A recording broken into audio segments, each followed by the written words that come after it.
Bismillahirrahmanirrahim. Assalamualaikum warahmatullahi wabarakatuh.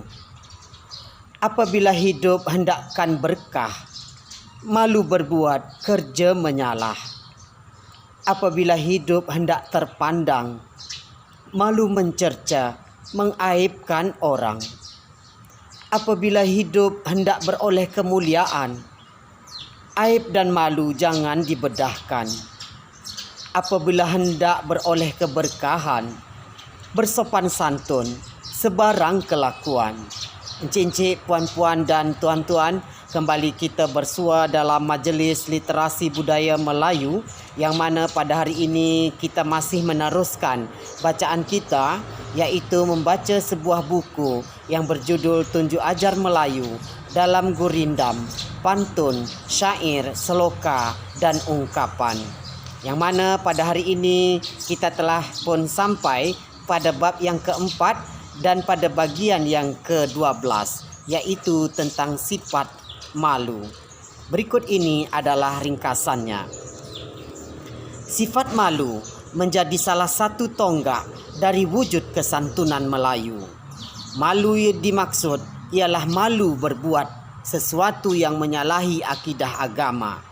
Malu melanggar adat lembaga, malu berbuat tidak senonoh, malu mempermalukan orang, malu berlagak sombong dan bongkak, membesarkan diri sendiri dan sebagainya. Melalui ungkapan dikatakan, adapun keutamaan orang Melayu, tahu menjaga aib dan malu.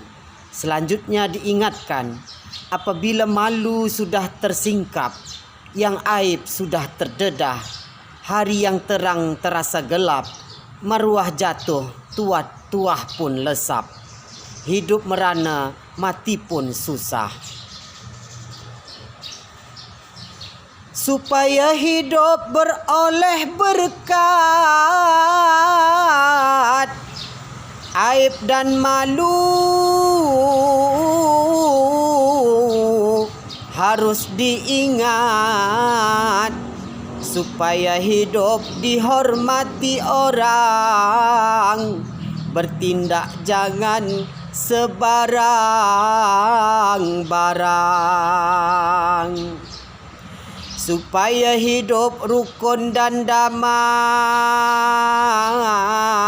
supaya aib bergaduh malu bertikai. Supaya hidup rukun dan damai, aib bergaduh malu bertikai. Supaya nama tidak tercemar, aib dan malu jangan dilanggar. Supaya maruah tidak tercampak, malulah berbuat yang tidak cedak. Supaya nama tidak tercemar, malulah berbuat yang tidak benar. Supaya nama tidak tercemar, malulah berbuat yang tidak benar. Ulat bulu di ujung dahan, menjalar dengan perlahan-lahan. Sifat malu dijadikan pegangan, disayangi orang, dihormati kawan. Itulah contoh-contoh di atas, hanya sebahagian kecil dari Gurindam dan Seloka Melayu. Kerana masih banyak lagi Gurindam dan Seloka yang tidak disebutkan, yang berisikan tunjuk ajar Melayu.